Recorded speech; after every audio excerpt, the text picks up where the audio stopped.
Untuk menjaga persatuan antar umat beragama, maka diperlukan sikap toleransi.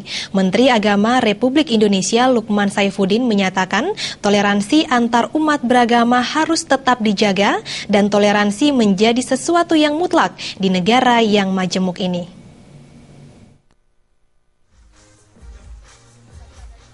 Indonesia merupakan negara yang majemuk yang terdiri dari berbagai ras, adat, suku, dan agama. Untuk menjaga persatuan antar umat beragama tersebut, maka diperlukan sikap toleransi. Menteri Agama Republik Indonesia Lukman Saifuddin menyatakan, toleransi antar umat beragama harus tetap dijaga dan toleransi menjadi sesuatu yang mutlak di negara yang majemuk ini.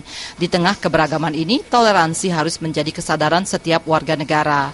Warga negara juga harus mampu menghargai dan menghormati setiap perbedaan, bukan menuntut untuk dihargai dan dihormati.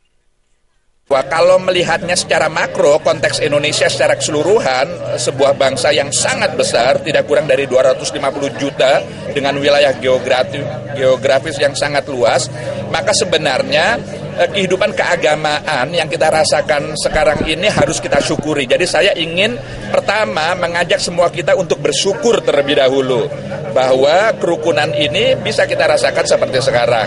Akan halnya ada 1-2 kasus, ada beberapa daerah yang bergejolak, yang kemudian ada konflik-konflik sosial yang terkait dengan agama, tentu ini menjadi perhatian penuh, tidak hanya pemerintah tapi kita semua.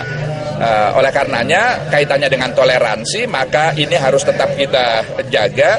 Jadi yang penting adalah bagaimana jati diri Indonesia yang majemuk ini, yang beragam ini tetap harus menjadi kesadaran setiap warga bangsa. Lukman Saifuddin menambahkan, toleransi yang hakiki adalah kesediaan seluruh warga negara untuk menghormati dan menghargai yang berbeda. Agung Ria dan Winata, Bali TV.